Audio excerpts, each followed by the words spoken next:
¿Eh? Avanti. Bien, bueno, buenas noches. Eh, Le damos la bienvenida a todos los que luego ven este video. Los invitamos a participar, a inscribirse en la página de Alejandro y cualquier inquietud o forma de que quieran acercarse, bueno, no tienen más que contactarse y los esperamos a todos. Te pido que bendigas a Alejandro y sus actividades, a Juan Carlos y sus actividades, a Mirta y sus actividades, a mí y mis actividades.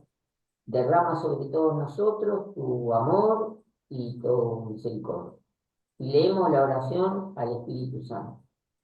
Oh Espíritu Santo, amor del Padre y del Hijo, inspírame siempre en lo que debo pensar, lo que debo decir, cómo debo decirlo, lo que debo callar, cómo debo actuar, lo que debo hacer, para gloria de Dios, bien de las almas y mi propia santificación.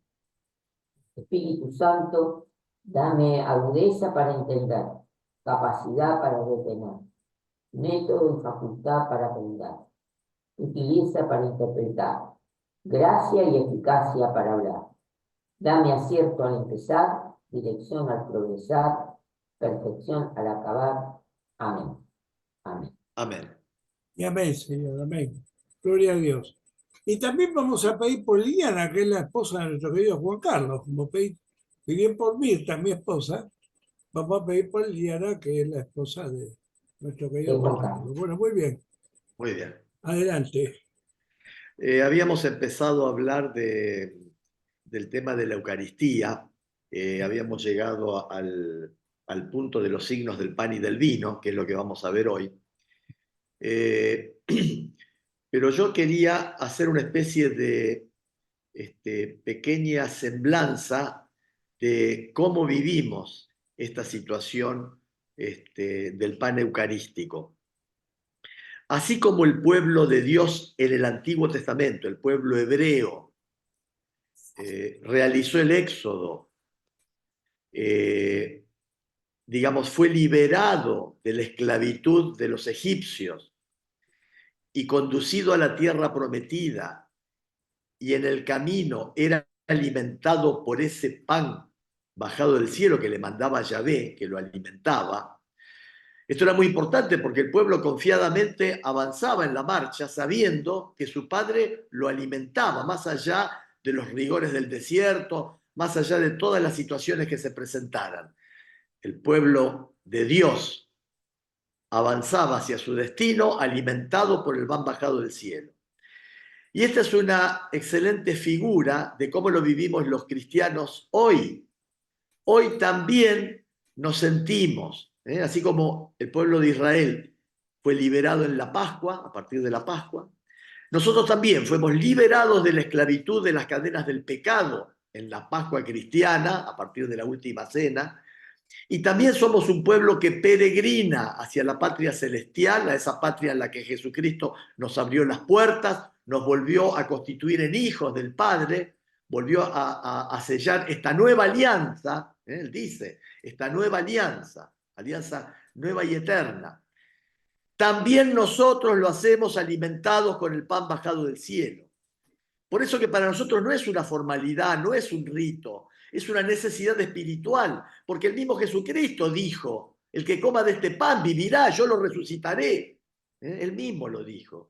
Entonces, nosotros por la fe caminamos sobrellevando todas las dificultades de la historia, todos los problemas personales, colectivos, comunitarios, eclesiásticos, alimentados por ese pan bajado del cielo, que no es un símbolo, es una realidad. Para nosotros es una realidad trascendente. Por eso la Eucaristía está en la cima y en la cumbre de nuestra fe. Es el punto central del cual se desprenden todas las demás acciones que realiza la Iglesia. El apostolado, la catequesis, las obras de caridad, todo lo demás tiene como su cumbre central la Eucaristía. Y caminamos hacia la patria celestial alimentados de ese pan. Confiamos, porque Cristo mismo nos dijo, coman de este pan. El que coma de este pan vivirá.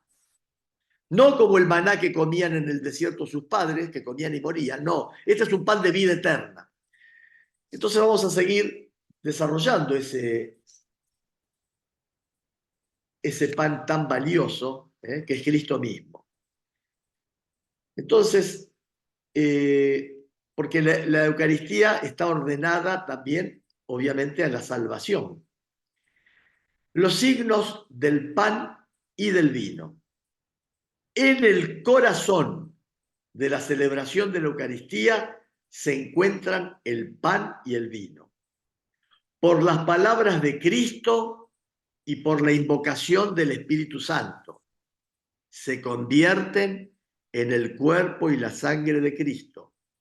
Fiel a la orden del Señor, la Iglesia continúa haciendo en memoria de Él hasta su retorno glorioso lo que Él hizo la víspera de su pasión. Tomó pan, tomó el cáliz lleno de vino. Al convertirse misteriosamente en el cuerpo y la sangre de Cristo, los signos del pan y del vino siguen significando también la bondad de la creación.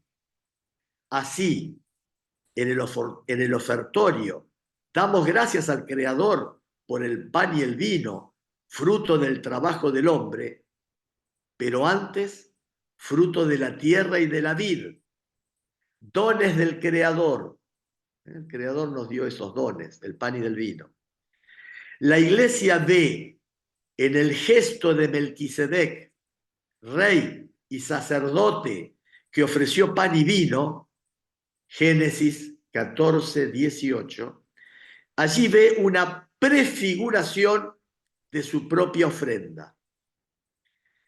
En la antigua alianza, el pan y el vino eran ofrecidos como sacrificio entre las primicias de la tierra en señal de reconocimiento al Creador, pero reciben también una nueva significación en el contexto del Éxodo.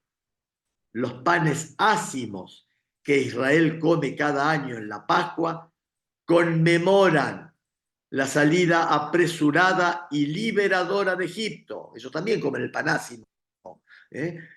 como memorial de su Pascua, de esa liberación de la esclavitud. El recuerdo del maná del desierto seguirá siempre a Israel, que vive del pan de la palabra de Dios. Finalmente, el pan de cada día es el fruto de la tierra prometida, prenda de la fidelidad de Dios a sus promesas. El cáliz de bendición, fíjense cómo está unida la última cena, la cruz, la pasión, está todo unido. En Getsemaní, Jesús dice, si quieres, aparta de mí este cáliz, el cáliz que él mismo va a elevar en la última cena. Ese cáliz hace honor a ese vino que va a ser su sangre. Cuando en Getsemaní, en su agonía, en el comienzo de su agonía, antes de que lo vengan a tomar preso, Jesús dice, si quieres puedes apartarte, Padre, si quieres puedes apartar este cáliz, pero no se haga mi voluntad sino la tuya. Fíjense, cuando habla de cáliz, está refiriéndose al derramamiento de su sangre. Fíjense cómo está asociada la sangre con el cáliz, con el vino, con la última cena, con la Pascua, está todo muy vinculado. El pan de cada día es el fruto de la tierra prometida, prenda de la fidelidad de Dios a sus promesas. El cáliz de bendición, 1 Corintios 10, 16, al final del banquete pascual de los judíos, añade a la alegría festiva del vino una dimensión escatológica, la de la espera mesiánica del restablecimiento de Jerusalén. Jesús instituyó la Eucaristía dando un sentido nuevo y definitivo a la bendición del pan y del cáliz.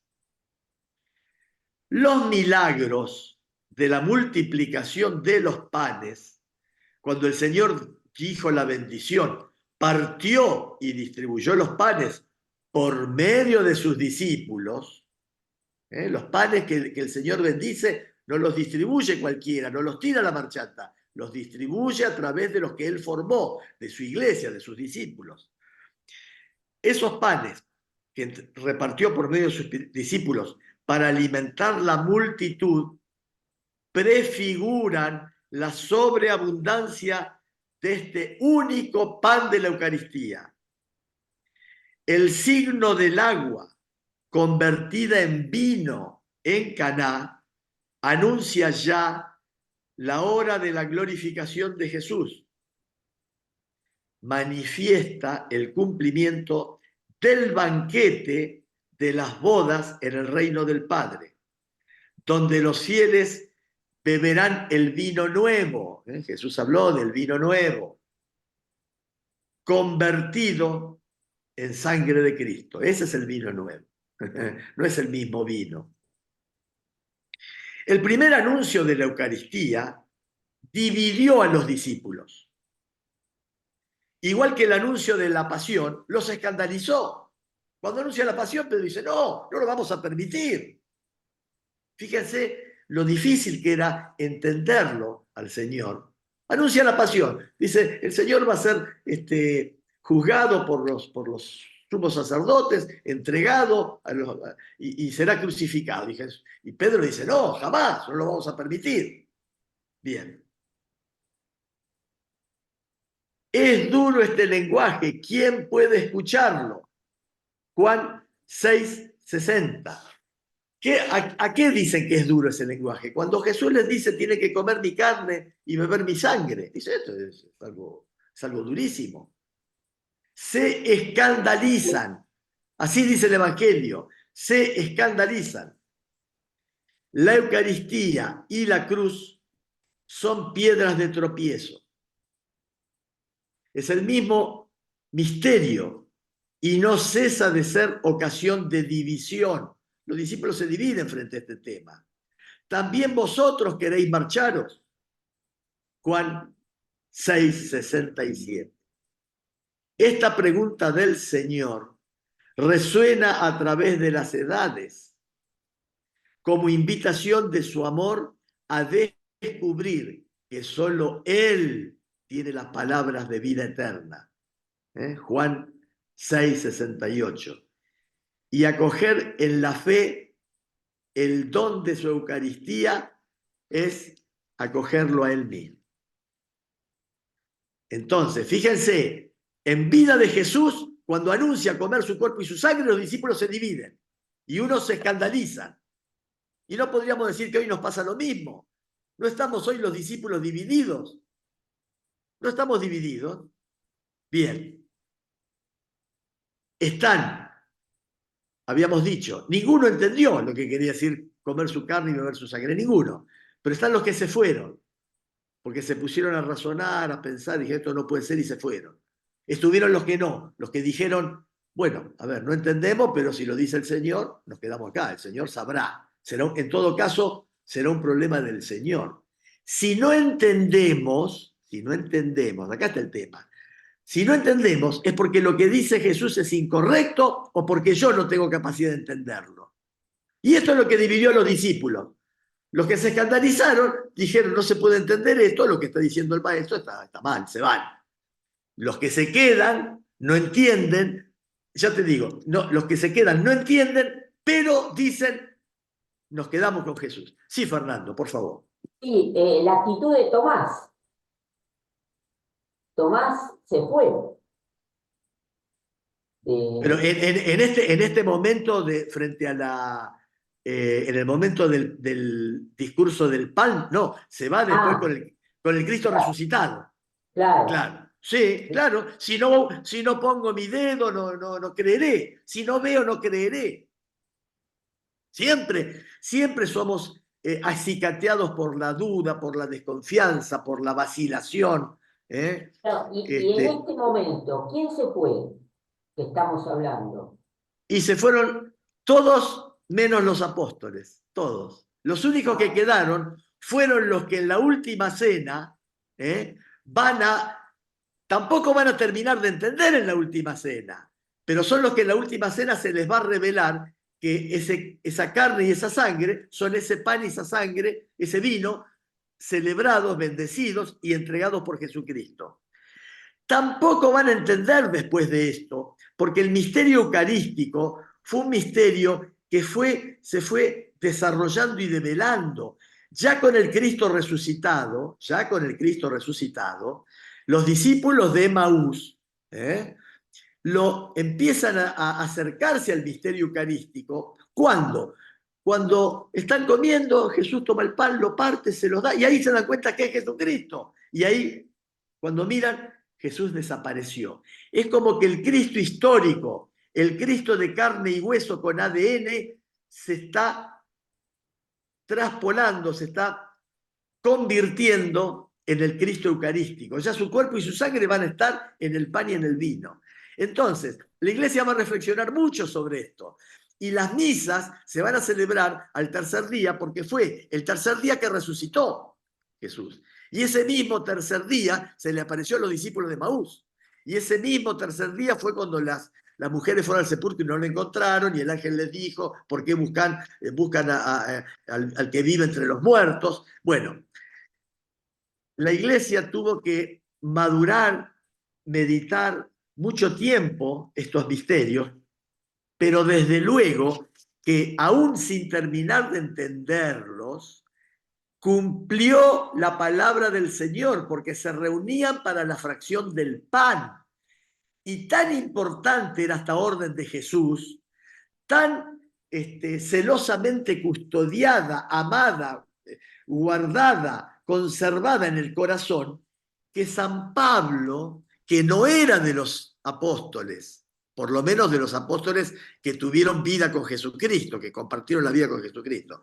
Él va a ser un apóstol, pero va a llegar después. Él, una vez que se incorpora al cristianismo, ¿y de qué lo instruyen cuando se incorpora al cristianismo? Precisamente lo empiezan a instruir de todas estas cosas, le empiezan a contar lo de la última cena, y seguramente cuando le cuentan lo de la última cena, se lo cuentan con toda la gravedad que esa terrible cena tuvo. Tanto es así que San Pablo en una de sus cartas, va a decir, y esto que me transmitieron a mí, se los transmito a ustedes. Por eso es algo importante, esta cadena de transmisión a través de los apóstoles y de los obispos. Esto que he recibido, yo les transmito a ustedes, que el día de su pasión el Señor tomó el pan y vuelve a repetir el rito eucarístico. Tanto es así que las palabras de San Pablo son las que usamos en la misa, a pesar de que él no estuvo en la última cena. Pero él recibe y transmite esta enseñanza como algo sagrado, como un mandato superlativo del Señor, la reunión de los fieles. Hace poco, en una charla, escuché que se preguntó qué es estar en gracia de Dios. ¿Qué es estar en gracia de Dios? Estar en gracia de Dios es estar en gracia de Dios, bien con Dios y con los hermanos, y con los hombres, estar bien con todos. Bueno, porque en el ágape, en la reunión, en la asamblea, tenemos que estar bien unidos con Dios y con los hermanos. Y eso es lo que se da en la última cena y en su celebración. Bueno, entonces, la Eucaristía es algo que tuvo ya una preparación remota. No surgió de golpe, no surgió de golpe. Muchos creen que la preparación más remota está en el maná que baja del cielo, ¿verdad? Más aún, más remota todavía, en Melquisedec, que bendice pan y vino. Ya en el Génesis, en el libro del Génesis, aparecen el pan y el vino. Después vamos a tener el maná. Además, en el Antiguo Testamento vamos a ver muchas veces ese profeta que se duerme, come la galleta y recibe energía. Lo mismo esa viuda que le prepara a la Trinidad la galleta. Bien. Pero ya en tiempos mesiánicos, Jesús va a nacer en Belén. ¿Ustedes recuerdan el significado de Belén? Lo que significa Belén. la etimología de Belén. Belén significa casa del pan. Jesús no nació en cualquier lugar, nació en la casa del pan. En la multiplicación de los panes va a haber una prefiguración de lo que va a ser la Eucaristía.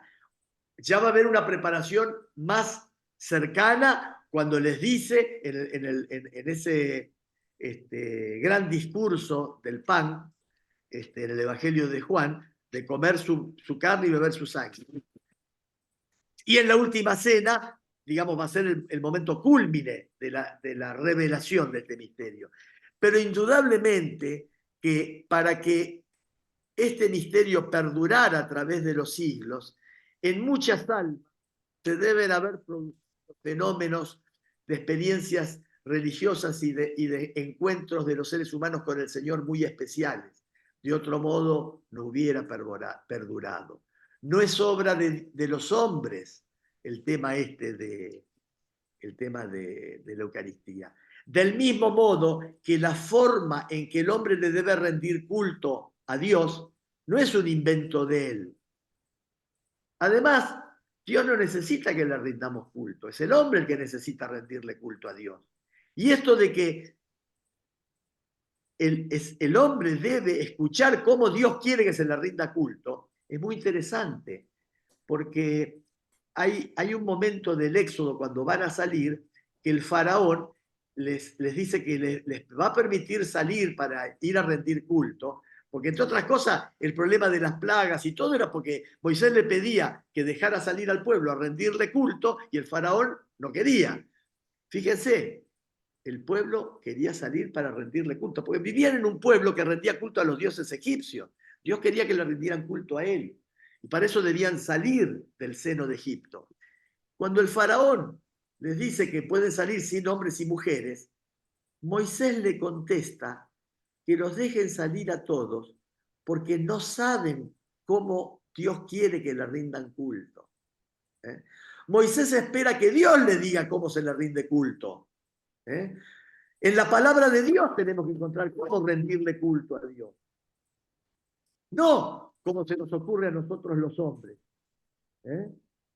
Tenemos que rendirle culto a Dios como Dios quiere. Bien.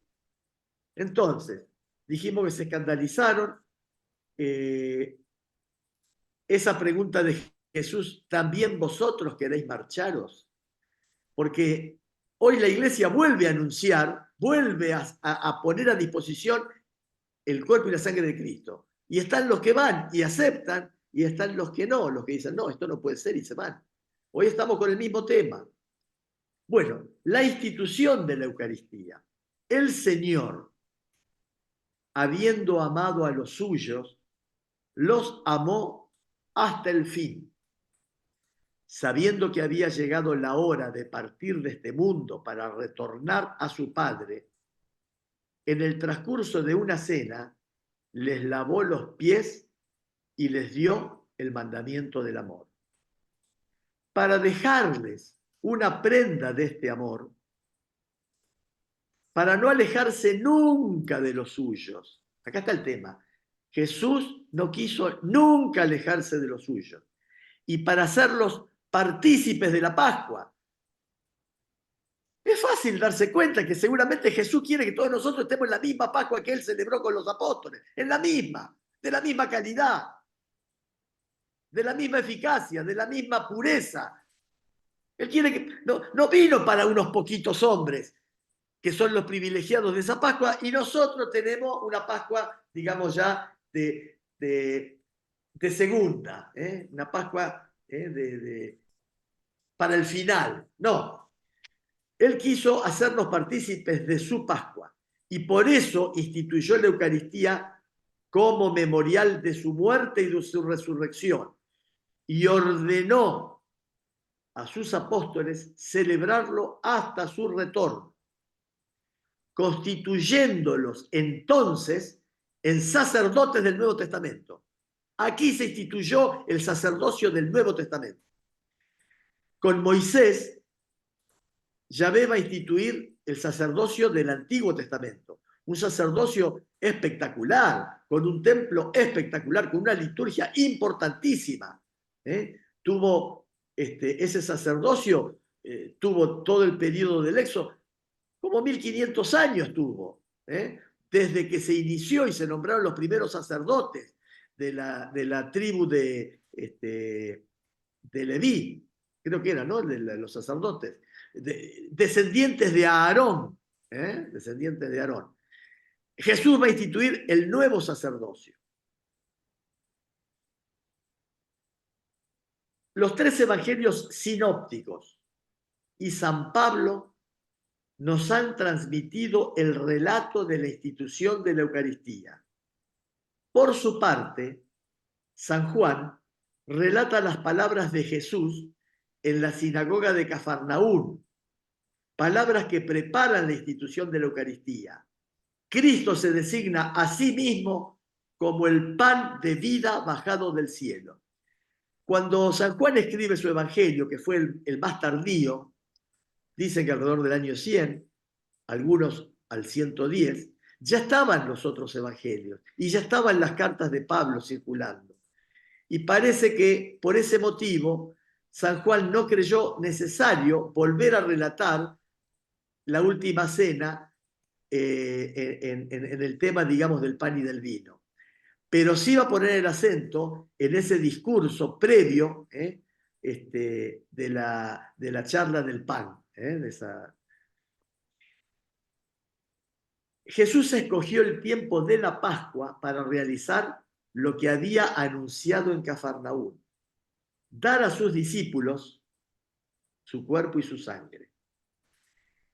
Llegó el día de los ácimos, en el que se había de inmolar el cordero de Pascua.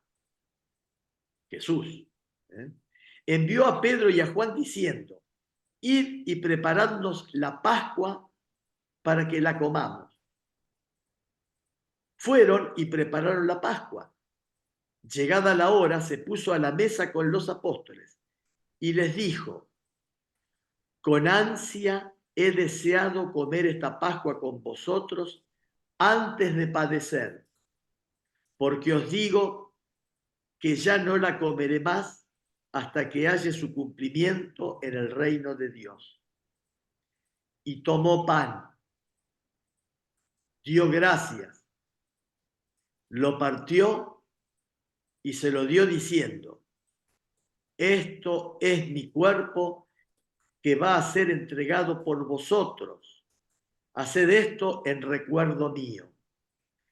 Este cáliz es la nueva alianza en mi sangre, que va a ser derramada por vosotros.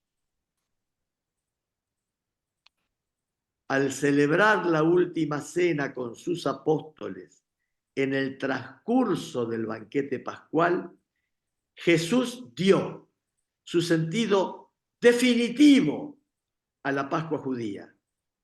En efecto, el paso de Jesús a su Padre por su muerte y su resurrección, la Pascua nueva, es anticipada en la cena y celebrada en la Eucaristía, que da cumplimiento a la Pascua judía y anticipa la Pascua final de la Iglesia en la gloria del reino. Vamos a ver qué quiere decir esto: haced esto en memoria mía, hagan esto en conmemoración mía. El mandamiento de Jesús de repetir sus gestos y sus palabras hasta que venga, esto está dicho en 1 Corintios 11:26, no exige solamente acordarse de Jesús y de lo que hizo. No es acordarse, mire, vamos a acordarnos que un día Jesús se juntó y hizo eso. Recordarlo, evocarlo. No es solamente eso. Requiere la celebración litúrgica por los apóstoles y sus sucesores del memorial, el memorial de Cristo, de su vida, de su muerte, de su resurrección y de su intercesión junto al Padre. Desde el comienzo, la Iglesia fue fiel a la orden del Señor.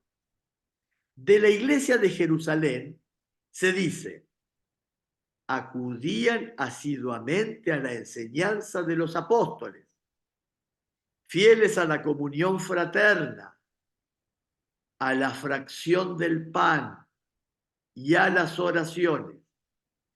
Acudían al templo todos los días con perseverancia y con un mismo espíritu. Partían el pan por las casas y tomaban el alimento con alegría y con sencillez de corazón.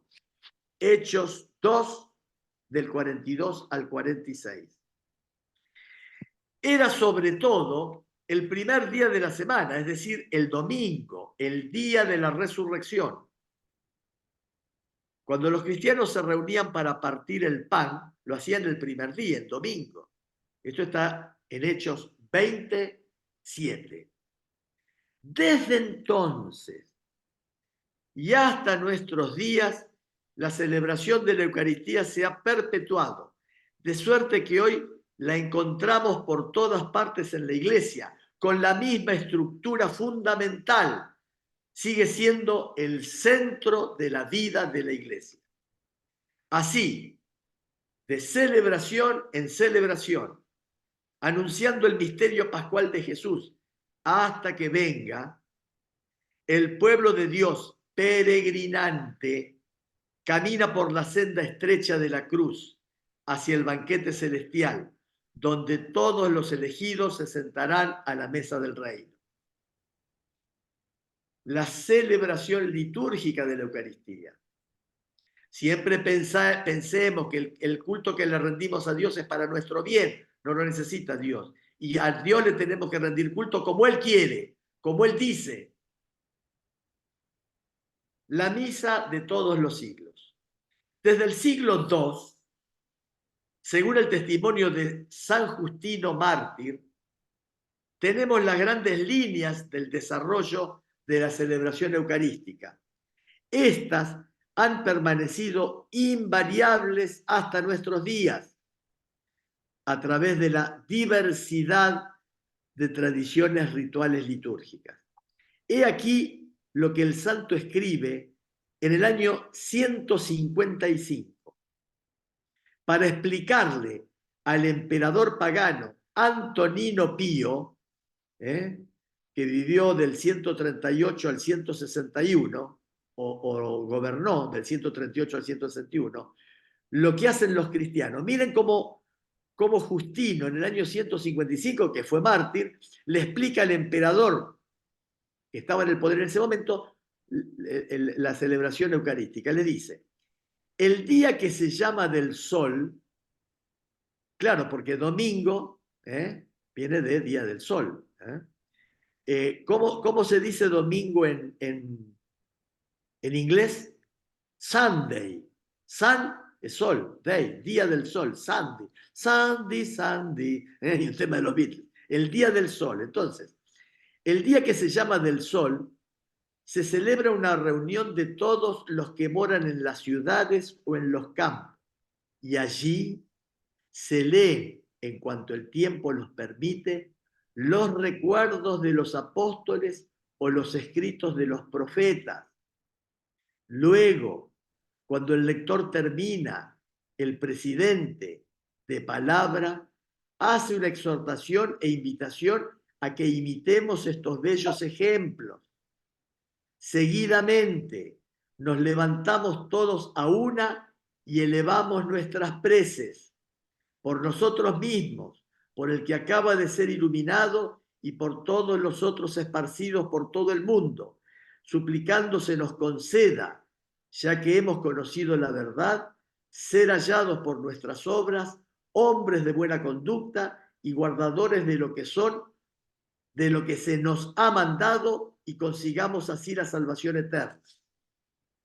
Terminadas estas oraciones, nos damos mutuamente el ósculo de paz, como hacemos hoy mismo en nuestras misas.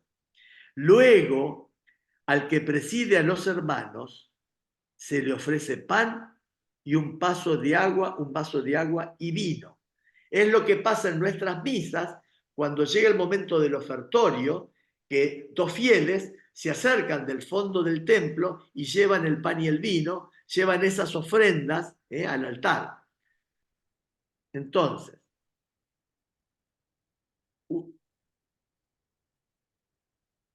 dice así, luego al que preside los hermanos se le ofrece pan y un vaso de agua y vino. Tomándolos él, tributa alabanzas y gloria al Padre del Universo por el nombre de su Hijo y por el Espíritu Santo.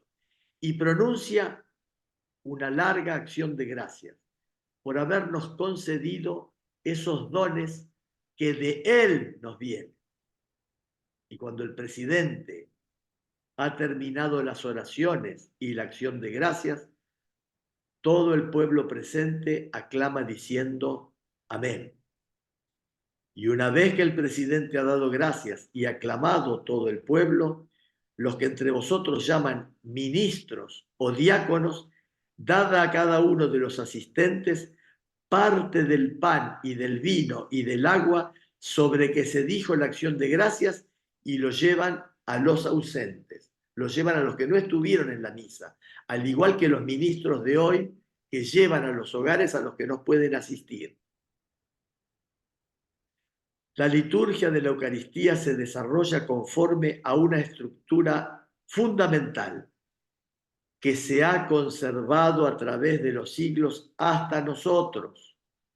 Corresponden dos grandes momentos que forman una unidad básica.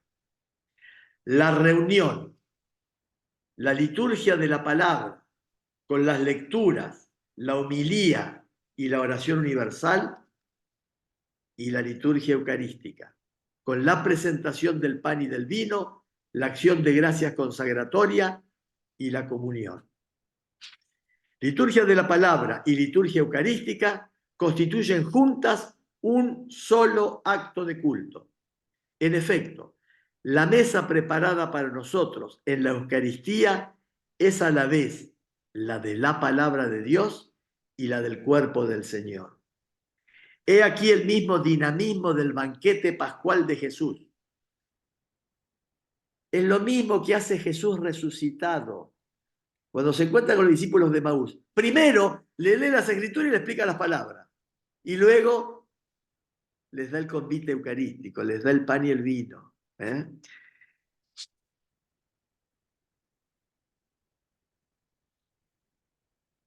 He aquí el mismo dinamismo del banquete pascual de Jesús resucitado con sus discípulos. En el camino les explicaba las escrituras. Luego, sentándose a la mesa con ellos, tomó el pan, pronunció la bendición, lo partió y se lo dio. Vamos a ver ahora un poco sobre el desarrollo de la celebración. Todos se reúnen, todos. Los cristianos acuden a un mismo lugar para la asamblea eucarística. A su cabeza está Cristo mismo, que es el actor principal de la Eucaristía. Él es sumo sacerdote de la nueva alianza. Jesucristo es el sumo sacerdote. Él mismo es quien preside invisiblemente toda celebración eucarística. Como representante suyo, el obispo o el presbítero, actuando in persona Christi capitis. Acá el sacerdote, cuando parte el pan y pronuncia las fórmulas eucarísticas, está actuando, no él. Es como si le prestara el cuerpo a Cristo. Es Cristo mismo el que, usando el cuerpo del sacerdote, transforme, y la asistencia del Espíritu Santo transforma ese pan y ese vino. Del mismo modo que un varón y una mujer prestan su cuerpo para que Dios cree una vida, desarrolle una vida. No le inventan la vida el hombre y la mujer. El hombre y la mujer ni siquiera saben cuántos huesos lleva el cuerpo del ser humano. Ni siquiera saben cómo hay que acomodar las venas, no saben nada. Es Dios quien hace la obra de la creación del alma y del cuerpo, con la colaboración de los hombres que libremente...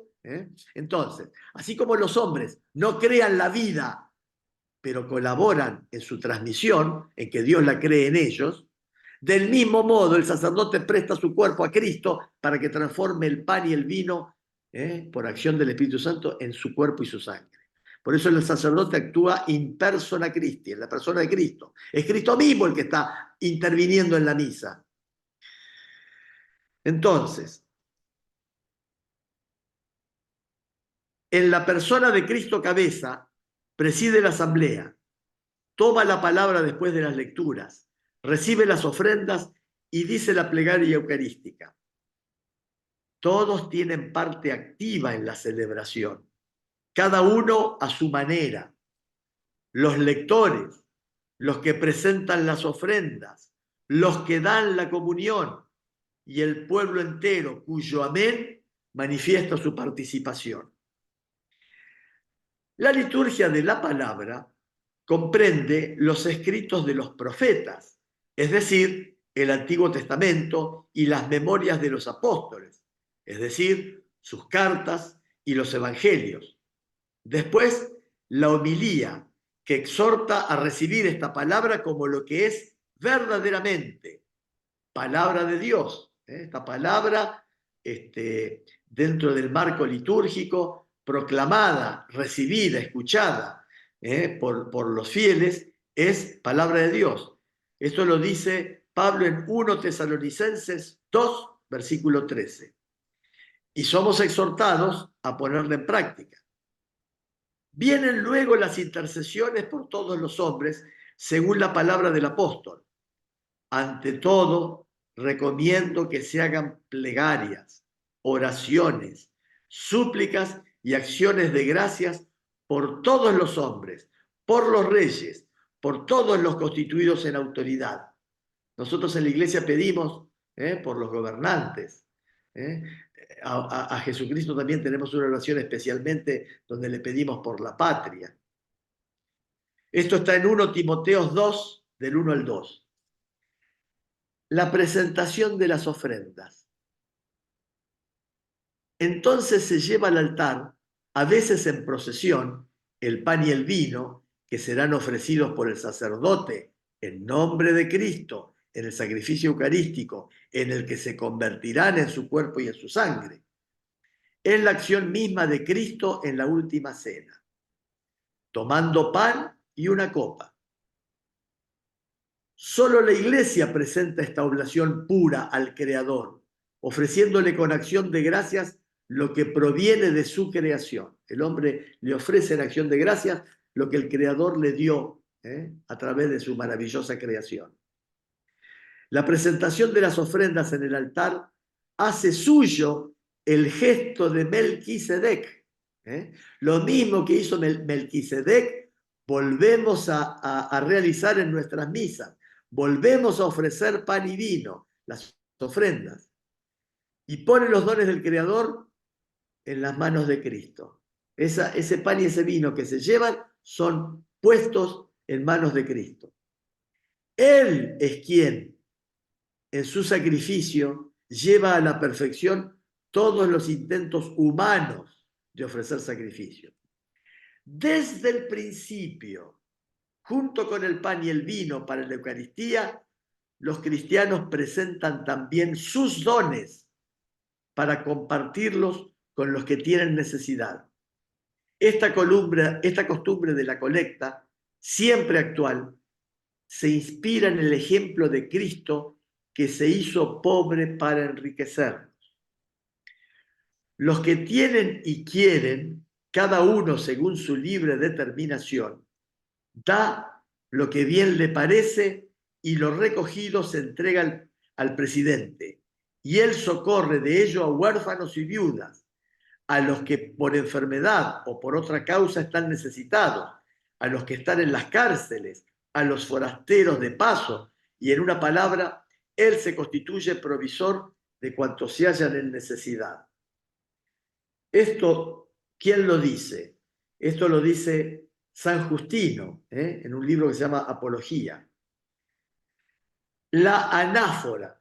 Vamos a ver qué es la anáfora. Con la plegaria eucarística, oración de gracias y de consagración, llegamos al corazón y a la cumbre de la celebración. En el prefacio, la Iglesia da gracias al Padre por Cristo, en el Espíritu Santo por todas sus obras, por la creación, la redención y la santificación. Toda la asamblea se une entonces a la alabanza incesante que la Iglesia celestial, los ángeles y todos los santos cantan a Dios 3 veces santo. Bueno, yo creo oportuno recordar que en la liturgia de la misa de la Iglesia Católica, el pueblo aclama 3 veces santo, igual que en la liturgia que está presentada en el Apocalipsis, de la cual nos habla Juan, de esa liturgia celebrada en el cielo, que él ve, en esa visión que él ve. Y estos gestos son los que van a producir la conversión del autor del libro La Cena del Cordero, porque él va a ver que el pueblo clama santo, santo, santo, igual que en el libro del Apocalipsis, como tantas otras cosas. Entonces, en la epíclesis, la Iglesia pide al Padre que envíe su Espíritu Santo o el poder de su bendición sobre el pan y el vino, para que se conviertan por su poder en el cuerpo y la sangre de Jesucristo, y que quienes toman parte en la Eucaristía sean un solo cuerpo y un solo espíritu. Algunas tradiciones litúrgicas colocan la epíclesis después de la anamnesis. En el relato de la institución, la fuerza de las palabras y de la acción de Cristo y el poder del Espíritu Santo hacen sacramentalmente presentes bajo las especies de pan y de vino su cuerpo y su sangre, su sacrificio ofrecido con la cruz de una vez para siempre. ¿Se acuerdan cuando habíamos hablado de aquella palabra que tiene poder? Esa palabra que produce efectos. Por ejemplo, el juez civil, hablemos del juez civil, les dice, los declaro marido y mujer. Esa palabra produce el efecto. Ya el pronunciar esa palabra a esas personas que no eran nada entre sí, ahora son familia, ahora son matrimonio. Son palabras, habíamos dicho, preformativas. Producen, tienen efecto. Como las palabras de Dios en la creación. En realidad, nosotros decimos, Dios dijo, hágase la luz, y la luz se hizo como si fueran dos tiempos. Pero no, en realidad, en el hebreo, es como si Yahvé dijo, luz, luz. Dijo y apareció. No es en dos tiempos, no media un tiempo entre la palabra de Dios y que el efecto se produce. Bueno, entonces acá lo mismo, tenemos palabras preformativas que producen, tienen poder. Bien. La Iglesia hace memoria de la pasión, de la resurrección y del retorno glorioso de Cristo Jesús. Presenta al Padre la ofrenda de su Hijo que nos reconcilia con Él. En las intercesiones, la Iglesia expresa que la Eucaristía se celebra en comunión con toda la Iglesia, la del cielo y la de la tierra, de los vivos y de los difuntos, y en comunión con los pastores de la Iglesia, el Papa, el obispo de la diócesis, sus presbiterios, sus diáconos, todos los obispos del mundo entero con sus iglesias. Porque ¿cómo podemos estar en paz con Dios si no estamos en unión con nuestros hermanos?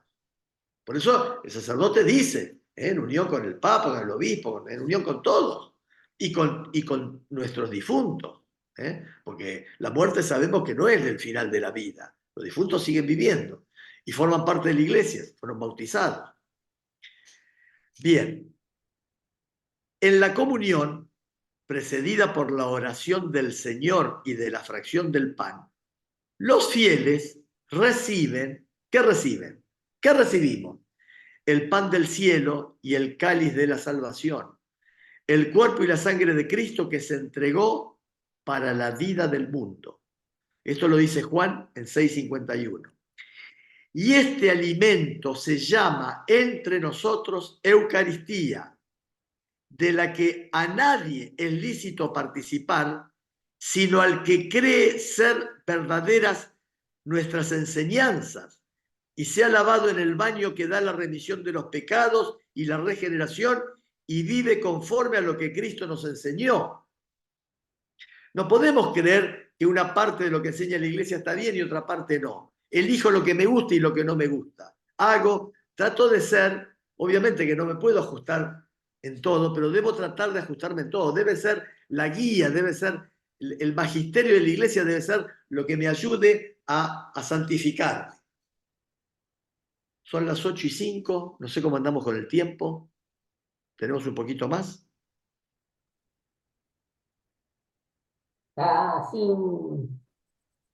Unos minutitos más. Bueno, ahora vamos a hablar del sacrificio sacramental, de la acción de gracias, del memorial y de la presencia.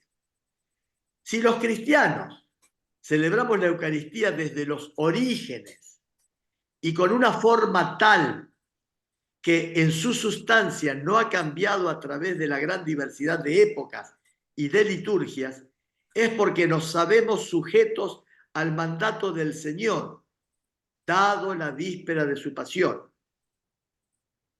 Haced esto en memoria mía. Cumplimos este mandato del Señor celebrando el memorial de su sacrificio. Al hacerlo, ofrecemos al Padre lo que Él mismo nos ha dado, los dones de su creación, el pan y el vino, convertidos por el poder del Espíritu Santo y las palabras de Cristo en el cuerpo y la sangre del mismo Cristo. Así Cristo se hace real y misteriosamente presente. Por tanto, debemos considerar la Eucaristía. 3 aspectos que debemos considerar en la Eucaristía. Como acción de gracias y alabanza al Padre. Como memorial del sacrificio de Cristo y de su cuerpo.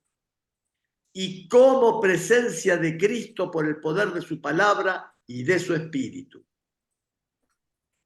Vamos a comenzar por el primero, la acción de gracias y la alabanza al Padre.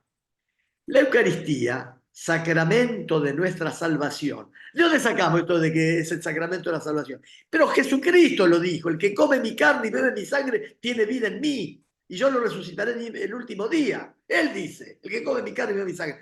No es un invento de los hombres ni de la iglesia, está en la Biblia. Entonces, la Eucaristía, sacramento de nuestra salvación, realizada por Cristo en la cruz, es también un sacrificio de alabanza en acción de gracias por la obra de la creación. En el sacrificio eucarístico, toda la creación amada por Dios es presentada al Padre a través de la muerte y resurrección de Cristo. Por Cristo, la Iglesia puede ofrecer el sacrificio de alabanza en acción de gracias por todo lo que Dios ha hecho de bueno, de bello y de justo en la creación y en la humanidad. La Eucaristía es un sacrificio de acción de gracias al Padre, una bendición por la cual la Iglesia expresa su reconocimiento a Dios por todos sus beneficios, por todo lo que ha realizado mediante la creación, la redención y la santificación. Eucaristía significa, ante todo, por encima de todo, acción de gracias. Eso es Eucaristía, acción de gracias. La Eucaristía es también el sacrificio de alabanza por medio del cual la Iglesia canta la gloria de Dios, el nombre de toda la creación. Este sacrificio de alabanza solo es posible a través de Cristo. Claro, no se podría alabar a Dios y presentarle el don de la creación si no es restituida la amistad, el vínculo filial con Dios por la muerte de Cristo. El hombre, después del pecado original, es expulsado y perdió el sentido trascendente de la creación. Perdió su sentido trascendente, perdió el sentido de la vida, perdió su vinculación con Dios. Él une a los fieles a su persona, a su alabanza y su intercesión, de manera que el sacrificio de alabanza al Padre es ofrecida por Cristo y con Cristo para ser aceptado en Él. Bien, dijimos de los 3 elementos: acción de gracias y alabanza, memorial del sacrificio de Cristo y de su cuerpo, como presencia de Cristo por el poder de su palabra y de su espíritu. Vamos al segundo, el memorial sacrificial de Cristo y de su cuerpo, que es la Iglesia. La Eucaristía es el memorial de la Pascua de Cristo, la actualización y la ofrenda sacramental de su único sacrificio en la liturgia de la Iglesia, que es su cuerpo. La Iglesia es el cuerpo de Cristo. En todas las plegarias eucarísticas encontramos, tras las palabras de la institución, una oración llamada memorial o anamnesis. En el sentido empleado por la Sagrada Escritura, el memorial no es solamente el recuerdo de los acontecimientos del pasado, sino la proclamación de las maravillas que Dios ha realizado en favor de los hombres. En la celebración litúrgica, estos acontecimientos se hacen en cierta forma presentes y actuales. De esta manera, Israel entiende su liberación de Egipto cada vez que es celebrada la Pascua. Los acontecimientos del Éxodo se hacen presentes a la memoria de los creyentes a fin de que conformen su vida a estos acontecimientos. El memorial recibe un sentido nuevo en el Nuevo Testamento. Cuando la Iglesia celebra la Eucaristía, hace memoria de la Pascua de Cristo y ésta se hace presente. El sacrificio que Cristo ofreció de una vez para siempre en la cruz permanece siempre actual. Cuantas veces se renueva en el altar el sacrificio de la cruz en el que Cristo, nuestra Pascua, fue inmolado, se realiza la obra de nuestra redención. Estamos en 8:15, ¿podemos unos minutitos más? Sí. Así, bien. Entonces, por ser memorial de la Pascua de Cristo, la Eucaristía es también un sacrificio. El carácter sacrificial de la Eucaristía se manifiesta en las palabras mismas de la institución. Esto es mi cuerpo que será entregado por vosotros. Y esta copa es la nueva alianza en mi sangre que será derramada por vosotros. En la Eucaristía, Cristo da el mismo cuerpo que por nosotros se entregó en la cruz. En la Eucaristía recibimos el mismo cuerpo. Y la sangre misma que derramó por muchos para remisión de los pecados. La Eucaristía es, pues, un sacrificio porque representa, o sea, hace presente, el sacrificio de la cruz, porque es su memorial y aplica su fruto. Cristo, nuestro Dios y Señor, se ofreció a Dios Padre una vez por todas, muriendo como intercesor sobre el altar de la cruz, a fin de realizar para ellos, los hombres, una redención eterna. Sin embargo, como su muerte no debía poner fin a su sacerdocio, fíjense, su muerte no debía poner fin a su sacerdocio, esto está en Hebreos 7, 24 al 27, repito, Hebreos 7 del 24 al 27. Cristo quiso que con su muerte no terminara su sacerdocio en la última cena, que no concluyera ahí. La noche que fue entregado, quiso dejar a la iglesia, su esposa amada, un sacrificio visible. Esto está en 1 Corintios 11, 23. Quiso dejar a la iglesia, su esposa amada, un sacrificio visible, como lo reclama la naturaleza humana. Reclama, tenemos cuerpo, y nuestro cuerpo reclama cuerpos. En el bautismo se usa agua física. Es un fenómeno espiritual, es un sacramento. Dios se hace presente, entra al pueblo de Dios, pero se necesita del agua, se necesita de la bendición, se necesita de las palabras del sacerdote. Yo te bendigo. Necesitamos de la materialidad. Somos cuerpo y alma.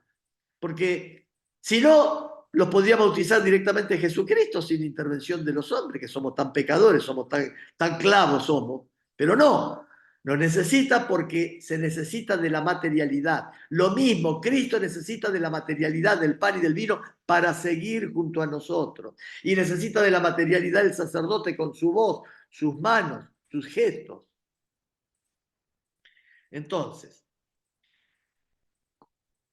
habíamos dicho, como la iglesia, su esposa amada, un sacrificio visible, porque lo reclama la naturaleza humana, donde sería representado el sacrificio sangriento que iba a realizarse una única vez en la cruz, cuya memoria se perpetuaría hasta el fin de los siglos.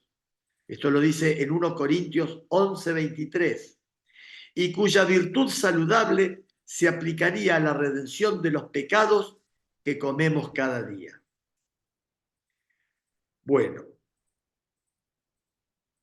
el sacrificio de Cristo, bueno, todo esto que yo leí con citas de las epístolas de San Pablo, pero este texto, así como yo lo leí, forma parte del Concilio de Trento. Concilio de Trento. El sacrificio de Cristo, porque, a ver, porque les cuento una cosa. Muchas de las definiciones dogmáticas sobre la Eucaristía se definieron en el Concilio de Trento. Pero no es que la Iglesia empezó a creer en el cuerpo y la sangre de Cristo recién en el concilio. No, no.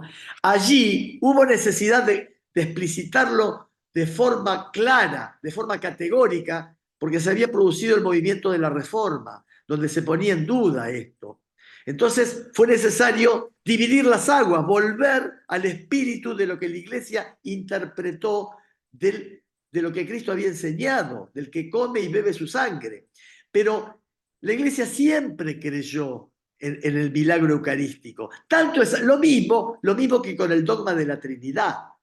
La Iglesia siempre creyó en la Trinidad. Ahora, lo definió recién en los siglos 3 y 4, con los concilios de Nicea y de Constantinopla. ¿Por qué? Porque empezaron a aparecer herejías que ponían duda, entonces era necesario dar una definición dogmática. Pero no es que a partir de ahí creyó en la Trinidad y antes no.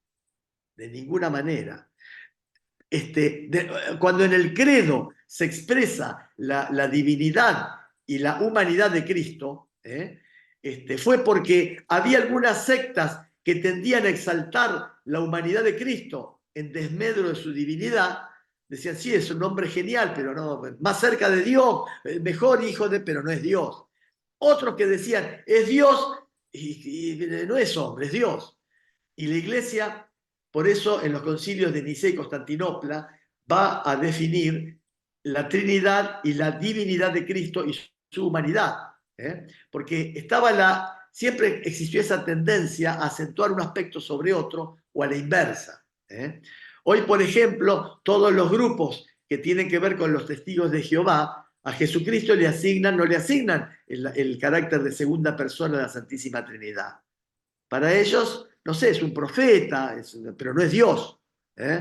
Entonces, del mismo modo, ya el pensamiento de los testigos de Jehová ya estaba en los primeros siglos, pero por eso fue necesario, mediante los concilios, dividir las aguas. Muy bien. El sacrificio de Cristo y el sacrificio de la Eucaristía son, pues, un único sacrificio. Es una e idéntica a la víctima que se ofrece ahora por el ministerio de los sacerdotes, la que se ofreció a sí misma entonces sobre la cruz. Solo difiere la forma de ofrecer. En este divino sacrificio que se realiza en la misa, este mismo Cristo que se ofreció a sí mismo una vez de manera cruenta sobre el altar de la cruz, es contenido e inmolado de manera no cruenta en la misa. La Eucaristía es igualmente el sacrificio de la Iglesia. Porque decimos, si la Iglesia es el cuerpo de Cristo, y el cuerpo de Cristo es crucificado, también la Iglesia participa de ese misterio. La Iglesia, que es el cuerpo de Cristo, participa en la ofrenda de su cabeza. Con él, ella se ofrece totalmente. Se une a su intercesión ante el Padre por todos los hombres. En la Eucaristía, el sacrificio de Cristo es también el sacrificio de los miembros de su cuerpo. La vida de los fieles, su alabanza, su sufrimiento, su oración y su trabajo se unen a los de Cristo y a su total ofrenda, y adquieren así un valor nuevo. El sacrificio de Cristo presente sobre el altar da a todas las generaciones de cristianos la posibilidad de unirse a su ofrenda. En las catacumbas, recuerdan las catacumbas, los primeros cristianos, primeros siglos, persecuciones, mártires que son tomados sus cuerpos y enterrados, y van a celebrar la Eucaristía sobre las tumbas. En las catacumbas la iglesia es con frecuencia representada como una mujer en oración, los brazos extendidos en actitud orante, como Cristo extendió los brazos sobre la cruz. Por Él, con Él y en Él, la iglesia se ofrece e intercede por todos los hombres. Quiero hacer notar que así como la Eucaristía se celebraba en las catacumbas sobre las tumbas de los mártires, porque esos mártires, esos cuerpos de esos mártires eran sagrados para la iglesia, habían ofrecido su vida por la fe, y era como un altar donde estaban los cuerpos de los mártires. Por eso hoy las iglesias católicas de todo el mundo tienen bajo el altar o en la cripta reliquias de santos, igual que como se celebraba en los primeros siglos en las catacumbas, sobre los mártires.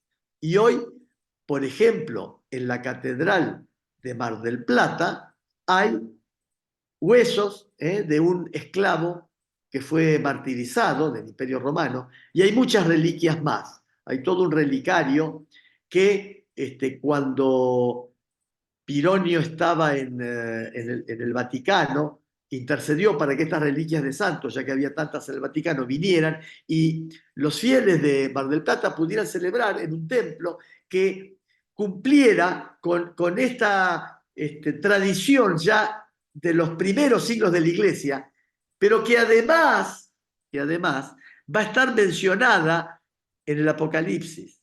Va a hablar en el Apocalipsis, en ese relato litúrgico, donde hay un altar, donde hay sacerdotes, donde hay cordero, también va a hablar los mártires que de abajo del altar. Están en el Apocalipsis. De esta manera, por eso queda claro que la iglesia reproduce la liturgia de la palabra de Dios, la que está en la Biblia. Bueno, entonces, toda la iglesia se une a la ofrenda y a la intercesión de Cristo. Encargado del ministerio de Pedro en la iglesia, el Papa es asociado a toda la celebración de la Eucaristía en la que es nombrado como signo y servidor de la unidad de la Iglesia Universal. Cristo es uno, su cuerpo tiene que ser uno, no puede haber varios cuerpos. Esto lo dice también Pablo. Dice, ¿cómo algunos dicen, yo soy de Cefas, yo soy de Polo, yo soy de este? No, como si fueran grupos separados. No, la iglesia tiene que ser una, en espíritu y en cuerpo. Está bien, se va produciendo el acercamiento, vamos aceptando confesiones de fe cada vez más comunes, pero no basta con que estemos unidos en el cuerpo, en el espíritu, tenemos que estar unidos en el cuerpo. Lo mismo que un matrimonio, no basta con que se unan en espíritu. El matrimonio no se lleva a cabo espiritualmente con uno en Europa y la otra en América. No, tiene que estar unidos en espíritu y en cuerpo. Lo mismo que Cristo se une a nosotros en espíritu y en cuerpo. Compromete nuestros sentidos, se hace carne, su pan el pan y el vino que se hacen su carne y su sangre. El obispo del lugar es siempre responsable de la Eucaristía, incluso cuando es presidida por un presbítero. El nombre del obispo se pronuncia en ella para significar su presidencia de la iglesia particular en medio del presbiterio. El sacerdote, cuando celebra la misa, tiene que estar autorizado por el obispo, que es en realidad el que ha recibido las órdenes sagradas completas, porque el obispo viene a equivaler al sucesor directo de los apóstoles. Los obispos son designados por una cadena ininterrumpida que llega hasta los apóstoles. Y el Papa, una cadena interrumpida que llega hasta San Pedro. La comunidad intercede también por todos los ministros que por ella y con ella ofrecen el sacrificio eucarístico. que solo sea considerada como legítima la Eucaristía que se hace bajo la presidencia del obispo o de quien él ha señalado para ello. Jesús predicó a muchos, pero después no eran cualquiera los que celebraban la reunión y la fracción del pan. Podrá alguno haberlo hecho, pero los que la celebraban eran los apóstoles. Las legítimas eran las de los apóstoles. Y luego, después de ellos, las de sus sucesores. Y así a través de los siglos hasta el día de hoy. Por medio del ministerio de los presbíteros se realiza a la perfección el sacrificio espiritual de los fieles en unión con el sacrificio de Cristo, único mediador. Este, en nombre de toda la Iglesia, por manos de los presbíteros, se ofrece incruenta y sacramentalmente en la Eucaristía hasta que el Señor venga. Bueno, así son 8:30, ¿no? Amén. Amén. Bueno, hacemos una pausa acá y no sé si quieren hacer un comentario. Amén. Gracias, Juan Carlos. Muchas gracias. No, gracias a todos ustedes por permitirme compartir esto. No, muy interesante. Yo quisiera agregar una sola cosita que nos comentaban siempre que hablaban de la Eucaristía, del sacrificio de Cristo, que a Jesús lo que más lo conmueve no solamente el sacrificio físico o el tormento físico que soportó en la cruz, sino que Dios cargó en él el pecado de todo el mundo. Eso fue lo que más conmovió el alma de Jesús, ¿no? Realmente inentendible para nosotros humanamente, pero para Dios fue algo terrible para Jesús, ¿no? Y para Dios cargar en él mi pecado, nuestro pecado. Bueno, eso es un punto muy importante a tener en cuenta cuando pensamos en este momento tan importante de la vida de la Iglesia.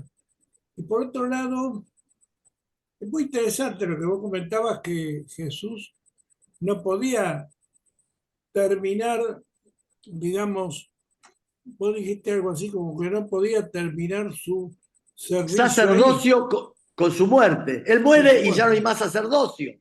Se termina el sacerdocio. Solo Claro, por él eso lo podía hacer. Él resucita. Esto también es muy importante, la resurrección, ¿no? Hay que destacar que Dios, después de que Él resucita, lo pone por encima de todas las cosas, ¿no? Y lo constituye en juez de todas las cosas y de todo el universo, que eso es lo que no aceptan algunas confesiones, ¿no?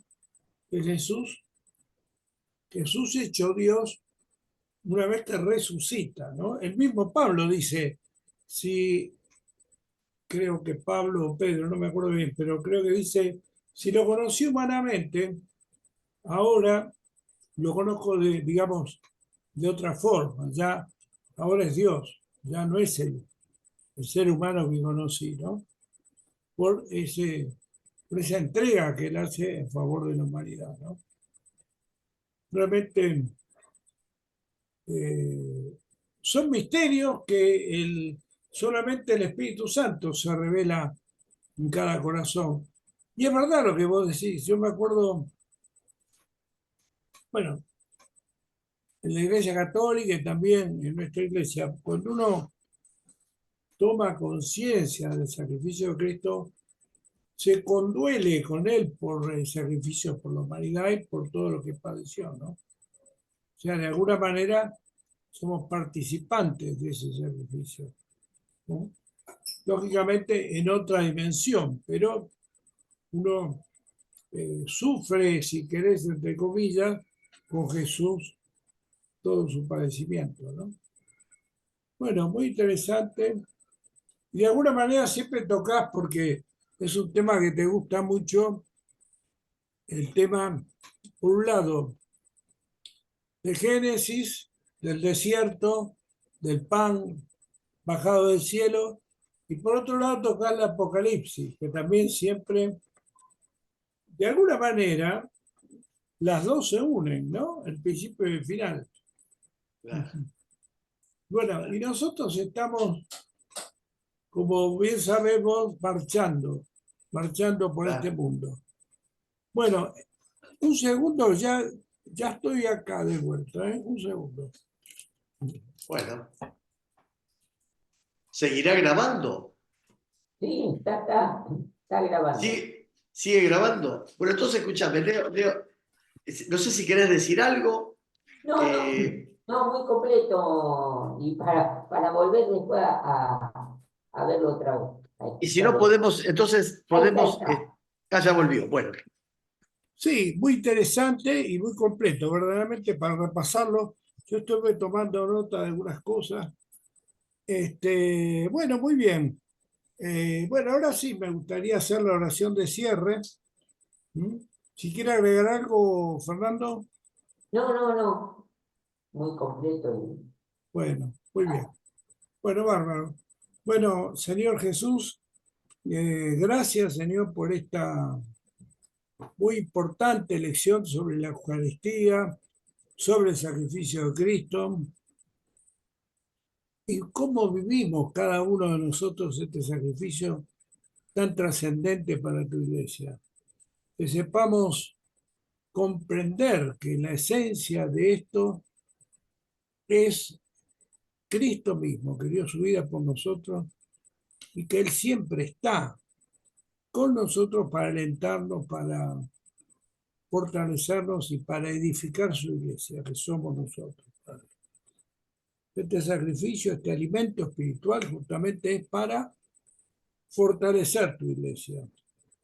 Este pan bajado del cielo, que es Cristo, vino para dar vida a tu iglesia y que podamos ser luminares en un mundo que lamentablemente muchas veces no cree. Por eso te ruego para que nos des la gracia oportuna para que todos reciban a Cristo en su corazón.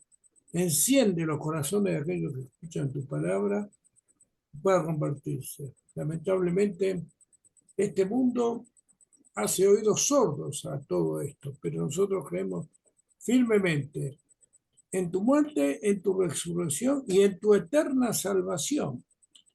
Por eso, tomado de la mano y unidos con todos los cristianos del mundo, proclamamos tu muerte y tu resurrección. Gracias por esta palabra, Señor, y que podamos ser instruidos por el Espíritu Santo en mayor medida para captarla plenamente en nuestro interior. En el santo nombre de Jesús. Amén. Bueno, gracias, Juan Carlos. Y gracias a reiteramos a ustedes. todos los que quieran, nos dejan un mail, un teléfono y los invitamos a participar. Bueno, que tengan buenas noches, que descansen. Chao. Nos vemos. La próxima vez le toca a usted, Fernando. Toca a mí. El Muy viernes a bien. las 7. ¿Mm? Cualquier Bueno. problema Chao, me avisa. Carlos. Chao, hasta la Carlos. próxima, hasta la próxima. Gracias, Buenas gracias. Chao. noches. Chao Aprovecho a para todos. pedirles una cosita. Oren por Guillermo Costa, que está sufriendo mucho. Está sufriendo mucho por un problema en la columna.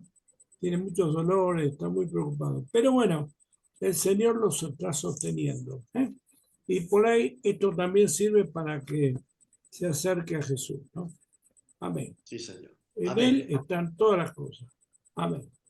Amén. Gracias por Chao, las chao. oraciones. Amén. Gracias a ustedes. Chao, buenas noches. Chao. Chao.